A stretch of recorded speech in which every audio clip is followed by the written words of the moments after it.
to be the one and only one. Welcome to GCast episode 2.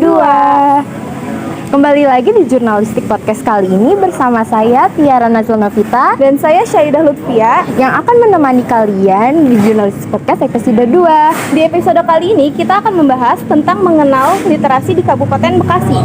Mau tahu keseruannya? Let's get started.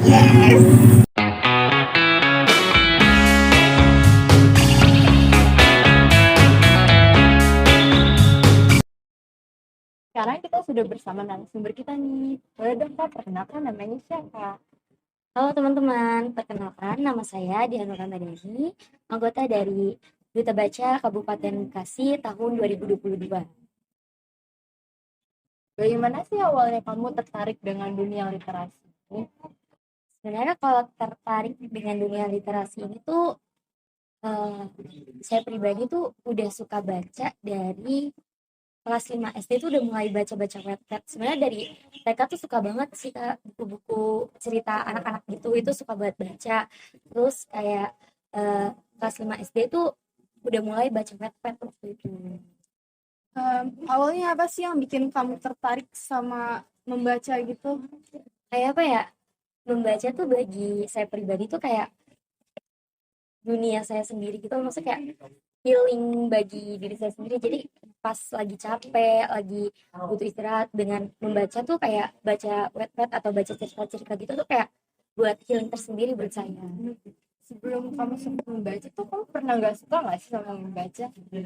Pernah banget, kayak walaupun saya suka baca Wattpad, suka baca kayak novel gitu, kalau baca buku pelajaran tuh bawanya ngantuk, ya nggak sih, kayak ngantuk gitu, kayak baru baca sedikit kayak udah bawanya kayak mau ngantuk aja gitu, kayak bacaan yang terlalu berat gitu.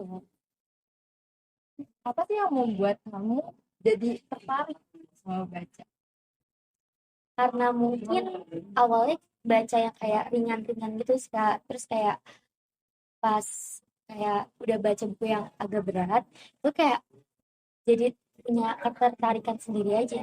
Jadi kayak ada apa ya Kak, kayak kesenangan tersendiri pada saat membaca suatu cerita. Kalau begitu, apa sih baca yang paling banyak kamu baca? Untuk saat ini sih lebih suka baca Wattpad sih, atau enggak AU. Wattpad apa yang paling kamu sukai? Nah, kalau Wattpad itu waktu itu tuh lagi suka banget kayak Santri Pilihan Bunda yang sekarang udah diangkat jadi series. Itu kayak seru banget sih ceritanya. Kamu tuh kalau tipe selalu baca novel atau baca cerita itu lebih suka yang happy ending atau yang sad ending sih? Lebih suka yang sad ending sih.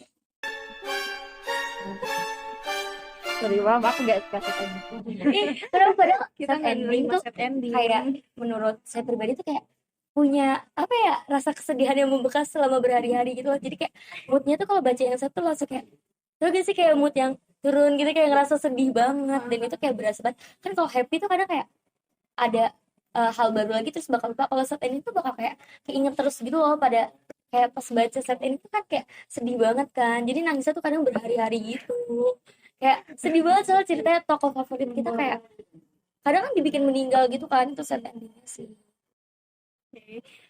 Apakah ada genre tertentu yang kamu gemari atau tergantung pada plotnya? Sebenarnya kalau genre lebih suka kayak humor atau enggak romance sih, atau kayak cerita-cerita semasa SMA gitu, kayak cinta-cinta anak SMA itu kayak seru sih untuk dibaca. Soalnya kayak apa ya, kayak punya kebahagiaan sendiri gitu untuk dibaca. Kamu suka horor gak sih? Horor, aku kalau saya pribadi kalau bacaan belum pernah baca malah yang horor. Mungkin nextnya bakal nyoba sih. Jadi kan seru horor. Butuh rekomendasi nih nanti ya.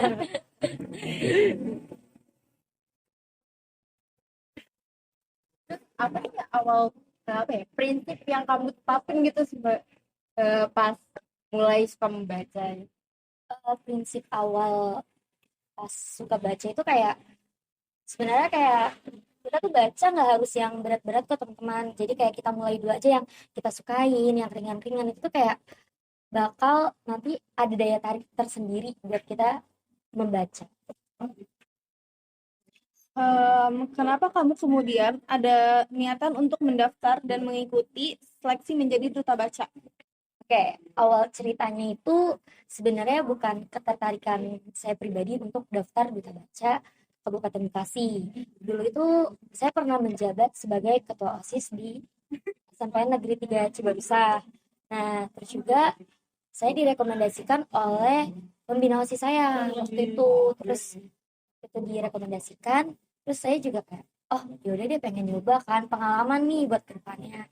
Terus juga di salah satu persyaratan perlombaan itu para peserta itu kayak kita harus bisa menyediakan waktu untuk menjadi anggota paguyuban Duta Baca Kabupaten Bekasi. Nah, itu juga kayak oh mau nyoba nih, siapa tahu kita bisa apa ya nambah relasi pertemanan gitu loh Kak. Jadi kayak sebenarnya nggak cuma itu aja, nggak cuma kayak lingkupnya kayak keluar dari zona nyaman lah gitu.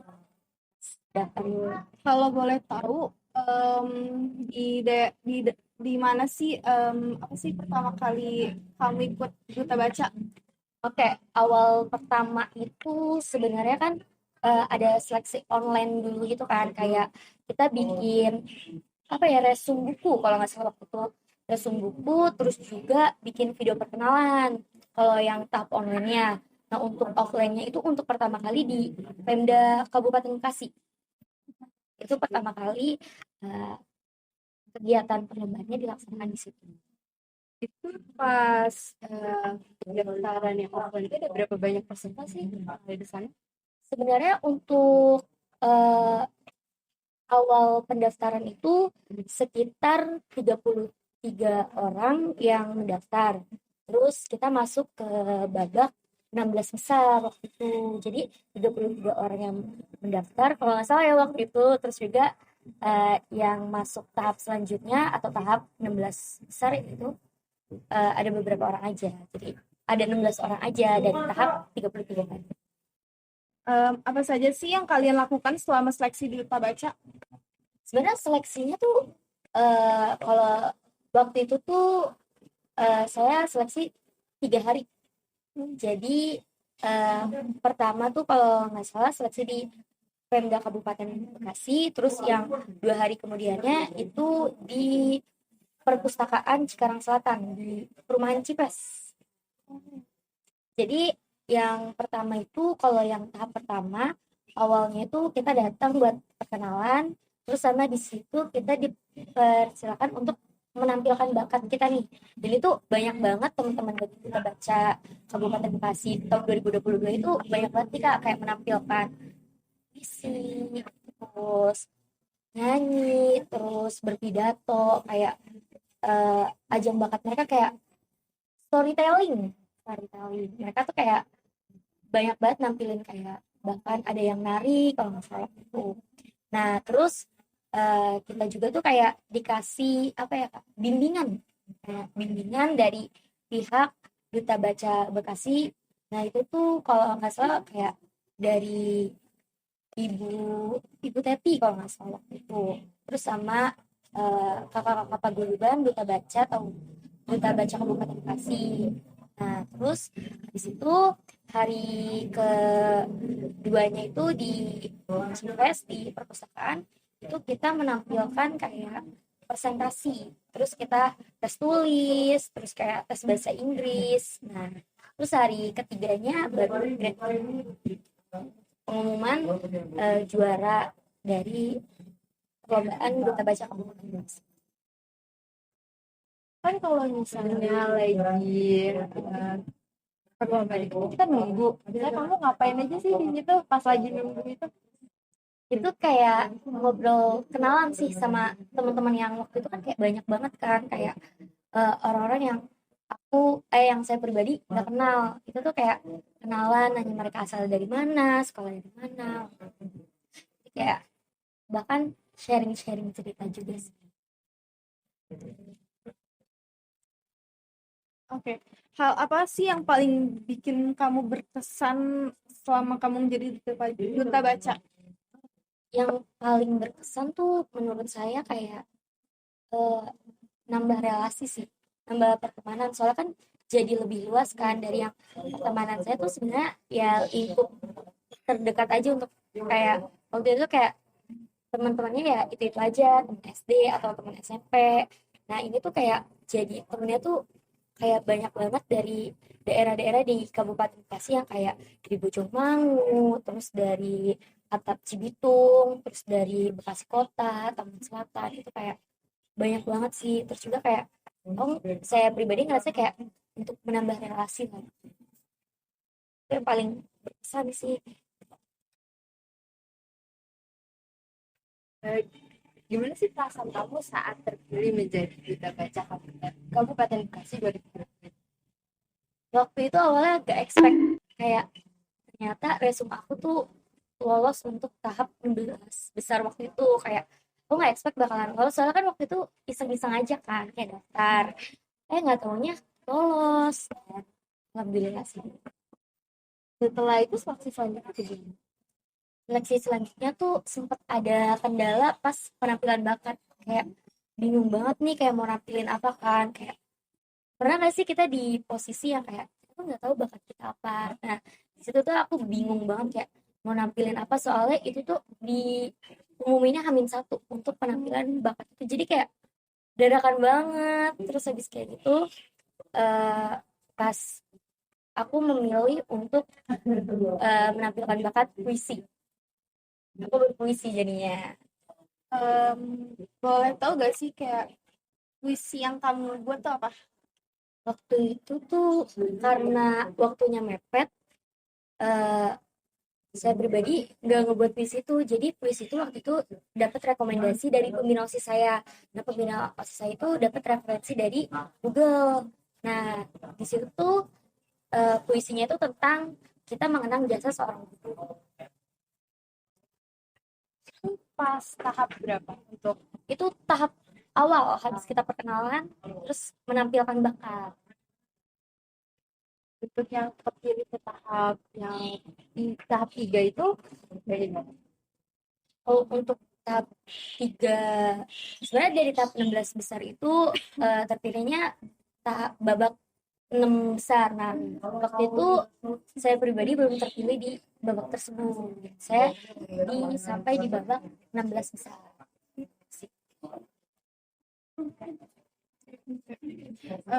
Adakah tips dari kamu untuk teman-teman yang menonton agar minat membaca kita bisa semakin meningkat? Oh, jadi kalau untuk tipsnya sih seperti yang saya katakan tadi, kayak kita tuh baca gak harus yang berat-berat dulu, gak harus kayak langsung buku-buku yang bahasanya berat, yang kayak mungkin buku-buku pelajaran tuh kayak berat gak sih, kayak kadang bacanya bikin ngantuk kan. Nah jadi coba aja teman-teman mulai baca yang ringan-ringan dulu, kayak yang kalian sukain apa, kayak cerita pendek atau pet atau aku itu tuh gak apa-apa. Kayak itu tuh karena kita awal kita untuk mau membaca aja itu udah bagus banget sih. Kamu ada rekomendasi gak sih kayak novel atau yang lain-lainnya buat yang nonton? Untuk novel yang paling disuka juga tuh waktu itu ini novel Mariposa yang sekarang udah sempat diangkat jadi film. Itu tuh kayak suka aja gitu, kayak romansnya anak SMA kan. Nah itu kayak lucu banget ngeliat Acha sama Iqbal. Terus juga kayak keren banget ceritanya, kayak perjuangan Acha ngedeketin Iqbal kan waktu itu. Selain itu ada lagi nggak rekomendasi? Rekomendasi lu kayak lupa gitu loh judulnya, kayak Santri Pilihan Bunda juga bagus. Mariposa kayak novel-novel yang kayak yang apa ya, kayak yang seri-serisnya ini. Pernah baca juga apa ya, Secret of Love atau apa gitu, lupa aku judulnya. Nah itu juga, tapi itu novel lama kalau nggak salah. Musuh Bubuyutannya juga novelnya bagus banget sih, tentang pertemanan gitu. Menurut dia public speaking itu penting nggak sih dunia drama? Menurut penting sih, kayak Kenapa? gimana ya, bingung juga sih sebenarnya. Awalnya juga Diana tuh dulu ya kadang takut untuk public speaking gitu, kayak suka tremor ya. sebenarnya kayak kalau dibilang penting karena kayak kita bisa menyampaikan hal-hal yang kita baca atau kita menyampaikan informasi itu kan penting banget kan kita untuk nyampein lewat public speaking kayak dan juga tuh biar kelihatan lebih pede gitu loh untuk kayak memberikan informasi tersebut sama orang lain. Oke. Em, Gimana caranya agar kita bisa pede depan audiens? Sebenarnya sering berlatih aja nggak sih kayak sering ngobrol-ngobrol terus juga kayak eh, awalnya tuh kan eh, saya pribadi juga tuh kayak kalau ngobrol di depan banyak orang tuh kalau dilihatin tuh kayak gemeteran terus juga tuh kayak takut gitu nggak sih kayak takut salah ngomong atau apa. Sebenarnya kalau dari public speaking itu sendiri kayak coba deh ketika kita itu tuh kita kuasain dulu materinya sebelum kita presentasi atau kita menyampaikan suatu informasi kita benar-benar pelajarin materi tersebut karena kalau kita kadang gak mempelajari materi tersebut kadang kita malah jadi grogi nih sih kayak bawaannya tuh kayak "Ih, takut salah itu yang bikin nggak pede menurut saya pribadi. Gimana sih cara kamu biar agar pede buat gitu buat ngomong di depan umum? Kayak coba aja dulu kayak jangan takut coba kayak coba aja dulu terus juga kayak eh anggap aja orang yang ngeliatin kita tuh kayak kita napek tembok atau kan untuk awal ya untuk langkah awal terus nanti kalau misalnya kita perlahan step by step dulu aja jangan eh langsung kayak bener kayak natap mata orang tuh kadang kalau pas lagi presentasi tuh kadang suka malu gitu tapi nanti bertahap setelah kita kayak sering latihan tembok terus kita langsung kayak eye to eye sama audiens. Sebelumnya kan kamu bilang kamu mau ikut OSIS kan. Nah, apa sih yang bikin kamu tertarik buat daftar jadi OSIS? Sebenarnya awalnya itu kan pas periode saya daftar itu saya daftar di kelas 8 jadi saya cuman kena satu periode. Nah itu tuh saya awalnya tuh sebenarnya iseng-iseng aja karena kan kayak eh, awalnya tuh kayak nyoba gitu waktu itu soalnya lagi pas sebenarnya udah masuk sekolah cuman masih yang di sesi gitu loh terus juga kayak masih yang pandemi cuman kayak udah dibolehin masuk sekolah itu tuh nyoba buat daftar OSIS buat nyari pengalaman sih. Oh, itu kan kamu saat menjabat sebagai ketua OSIS, kamu juga ini kan menjabat sebagai duta baca Kabupaten Pasir juga. Itu gimana sih cara membagi waktunya? Sebenarnya kalau untuk membagi waktunya itu eh, pas itu tuh kayak pas lagi hektik-hektiknya itu untungnya wakil ketua OSIS aku sama sekretaris aku itu kayak support banget kayak bantu buat nyiapin persyaratannya terus kayak take video waktu itu. Nah itu kayak menurut aku pribadi kayak seneng sih kayak ada yang nge-support gitu. Ada beberapa kendala nggak sih? Mungkin kayak sebenarnya kayak pas tag video waktu itu saya kayak waktu itu grogi jadi kayak teksnya lupa-lupa terus terus itu juga kayak mungkin kayak cuaca waktu itu panas kan terus juga kayak udah kebawa bad mood udah ini dan itu tuh kayak salah satu struggle-nya sih kayak ini kapan ya selesainya. Em, Boleh sebutin nggak sih pengalaman kamu di OSIS itu apa aja? Oh, pengalaman di OSIS sih banyak sih kayak mulai dari waktu itu sempat kita wirausaha jualan roti, jualan apa namanya? eh Waktu itu kan kantin belum buka kan. Nah, jadi dimanfaatin sama pihak OSIS buat kita buka kantin nih. Tapi di situ waktu itu hanya jual roti sama air putih. Nah, terus juga kayak pengalaman ini sih lebih kayak ke pertemanannya sih kayak nambah terus juga kayak program kerjanya kayak eh, bangun eskul ngehidupin eskul yang udah lama redup terus menghidupkan kembali karena kan dari sebelum corona itu kan kayak eskul kan naik banget nih kayak lancar gitu kan. Nah terus pas covid itu kan sempat berhenti kan. Nah itu tuh kayak ada beberapa eskul yang redup gitu loh dan kita sebagai pihak OSIS itu membantu untuk menghidupkan eskul tersebut. tadi kan pengalaman kamu di OSIS nih, kira-kira pengalaman kamu di Duta Baca itu gimana sih? Untuk pengalaman di baca kabupaten itu sendiri, kayak kan ada program kerja kayak musli, terus juga ada waktu itu kita sempat ngadain seminar literasi. Eh, Seminar literasi itu ngapain aja sih? Kayak di situ tuh kita kayak dari Paguyuban Duta Baca Kabupaten Bekasi itu tuh kayak menjadi apa ya, kayak kita kayak waktu ngadain kayak talk show gitu loh, terus juga kayak ditonton sama sekolah-sekolah yang di sekitaran Kabupaten Bekasi. Jadi kita undang-undang sekolah gitu kayak dari SMP 3, terus juga SMP Tambun Selatan, terus kayak SMP yang kayak sekitaran ini Kabupaten Bekasi gitu. Dari pengalaman kamu tadi ada nggak sih hal yang kamu tuangin ke kehidupan kamu? Kalau dari pengalaman dari Duta Baca Kabupaten Bekasi itu saya tuangin di sekolah SMP Negeri 3 Cibodas itu, kan sebelumnya tuh belum ada eskul yang tentang literasi gitu. Nah, jadi waktu itu saya sekalian menjabat sebagai ketua OSIS. Nah, saya juga membuat program kerja kayak membuat eskul ini literasi. Nah, itu tuh nama eskulnya FLS, Forum Literasi Sekolah atau Duta Baca Sekolah. Ngomong-ngomong soal eskul nih ya, tadi kan kamu bilang ada eskul yang redup ya. Gimana sih cara kamu buat ngembanginnya lagi? Sebenarnya kalau dari eskul yang redup itu kan dikarenakan kan waktu itu COVID kan. Nah, terus tuh pas udah situasi yang kayak udah mulai normal, udah mulai membaik itu, saya coba ngenalin dengan demo eskul. Jadi kayak memperkenalkan kayak ke siswa-siswa tuh kayak, ini loh sekolah kita tuh ada eskul ini, terus juga ngajak kerjasama kayak pengurus eskulnya nih, kayak ini buat ikut di event demos ini gitu loh. Jadi biar eskul-eskul lain tuh tahu kayak siswa-siswi lain tuh tahu ada eskul apa aja loh di sekolah ini.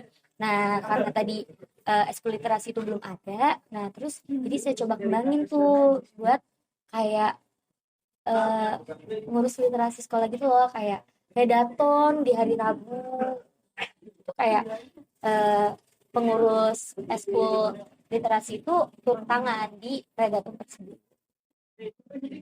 Di eskul tersebut itu tuh ngapain aja sih?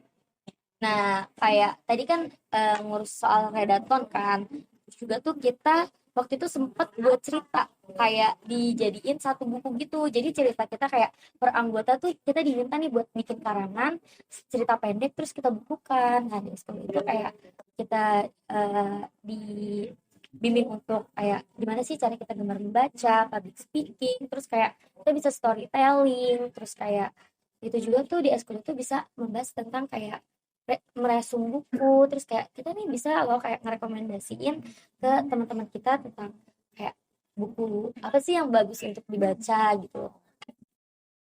Selain membaca, kamu suka menulis juga nggak sih? Kalau menulis sebenarnya aku pribadi suka banget malah, kayak nulis tuh kayak ada daya tariknya juga, kayak punya kesenangan sendiri pada saat kayak pas nulis kan kita berimajinasi gitu kan. Nah, itu tuh kayak dituangkan dalam cerita. Nah, itu tuh kayak punya kebahagiaan sendiri gitu loh. Kayak pas kita menulis cerita itu, pas aku menulis cerita itu kayak seneng aja gitu. Kamu tuh menulis dapat inspirasi itu dari mana sih? Lebih ke pengalaman pribadi sih dijadiin cerita. Kamu tuh menulis tentang apa ceritanya? Waktu itu tuh aku pribadi nulis tentang cowok yang aku suka waktu itu. Jadi kayak cegil gitu loh, kayak nulis cerita tentang si cowok itu. Kayak di cerita itu aku mendeskripsikan si cowok itu tuh gimana sih, kayak mulai kayak aku nggak tahu waktu itu kepikiran buat tulis dia tuh kayak kenapa gitu, kayak tiba-tiba nulis kayak kepikiran tentang ya itu, kayak malu sih kalau dibahas. Boleh gak sih di-spill judul novelnya? Wattpad Waktu itu emang nulis di Wattpad. Waktu itu sempet dipublish, cuman karena kayak ini cringe, kayak ngerasa malu gitu, malu sendiri. Terus aku balikin ke draft, jadi kayak udah diupload terus jadi tarik lagi ceritanya. Soalnya kayak ini takut orangnya baca juga gak sih? Tapi itu lucu sih, kayak mendeskripsikan tentang dia orangnya seperti apa yang aku suka dari dia, cerita tentang aku dan dia waktu itu. Boleh semua kan judulnya. My favorite person. Di mana tuh, di mana? Di Wattpad. Sekarang masih ada nggak? Apa udah? Udah ditarik ceritanya, udah di draft, udah dibikin di draft. Malu soalnya takut orangnya baca. Saran dan harapan menurut Kak Diana buat kedepannya tuh apa sih? Untuk penonton juga ya, kayak buat teman-teman yang mau mulai baca itu boleh banget, kayak teman-teman tuh nggak harus baca yang berat-berat dulu, coba teman-teman baca yang ringan-ringan dulu aja. Yang penting kita tuh udah suka dulu nih dengan membaca, karena seterusnya ke depannya itu bakal jauh lebih baik lagi. Gak kerasa nih kita udah banyak banget coba sama Kak Diana. Makasih ya udah mau datang ke podcast kita kali ini. Saya pribadi juga mengucapkan makasih banyak, kayak jurnalistik podcast udah mengundang saya untuk menjadi narasumber. Untuk teman-teman jangan lupa like, comment, and subscribe. See you in the next video. Bye bye.